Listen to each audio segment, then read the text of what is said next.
Right now, there is a kid finishing parents' evening in a heated discussion with his mother, saying, why does he have to study subjects he will never ever use in his life? And she will look at him blank-eyed, stifle a sigh, think for a second, and then lie. She'll say something along the lines of, you know, to get a good job you need a good degree, and these subjects will help you get a good degree. We never had this opportunity when I was younger. And he will reply, but you were young a long time ago, weren't you, mum?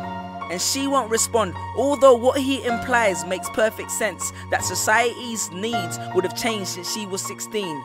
But she will ignore him, grip his hand more sternly, then drag him to the car. But what she doesn't know is that she didn't ignore him just to shut him up. She didn't lie because they were just returning from parents' evening and an argument in the hallway would look bad on her resume. She won't lie because she's just spent the last 1 hour convincing a stern-faced teacher that she will ensure that her child studies more at home.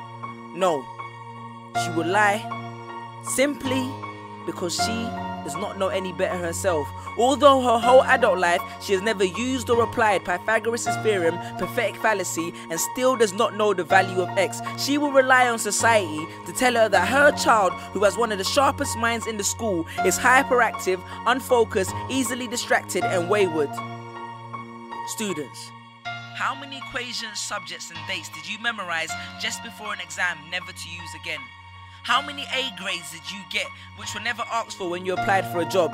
How many times have you remembered something 5 minutes just after the teacher said stop writing, only to receive your results 1 month later to realize that you were only 1 mark short of the top grade?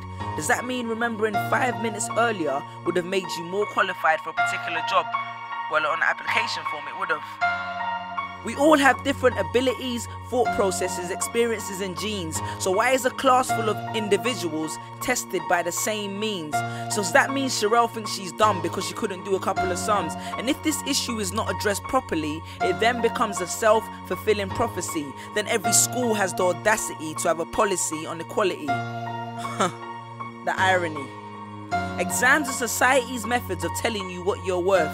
But you can't let society tell you what you are, because it's the same society that tells you that abortion is wrong but then looks down on teenage parents. The same society that sells products to promote natural hair, looks and smooth complexion, with the model on the box half photoshopped and has fake lashes and hair extensions, with pastors that preach charity but own private jets, imams that preach against greed but are all fat, parents that say they want educated kids but constantly marvel at how rich Richard Branson is, governments that preach peace but endorse wars, that say they believe so much in the importance of higher education and further learning, then why increase tuition fees every single year?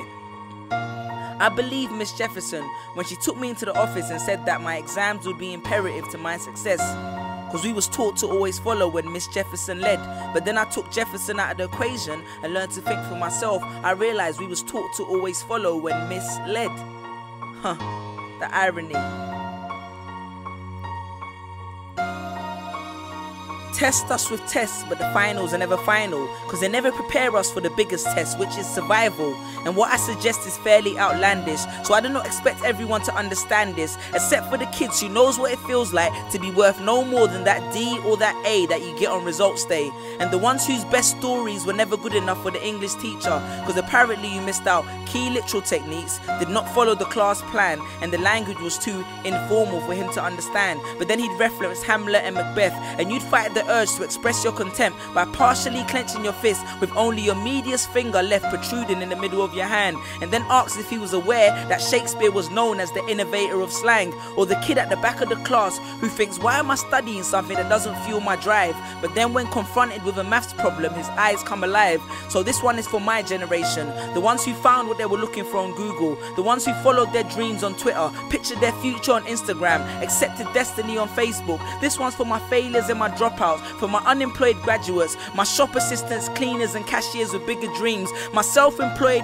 entrepreneurs, my world changers and my dream chasers, because the purpose of why I hate school but love education was not to initiate a worldwide debate, but to let them know that whether 72 or 88, 44 or 68, we will not let exam results decide our fate.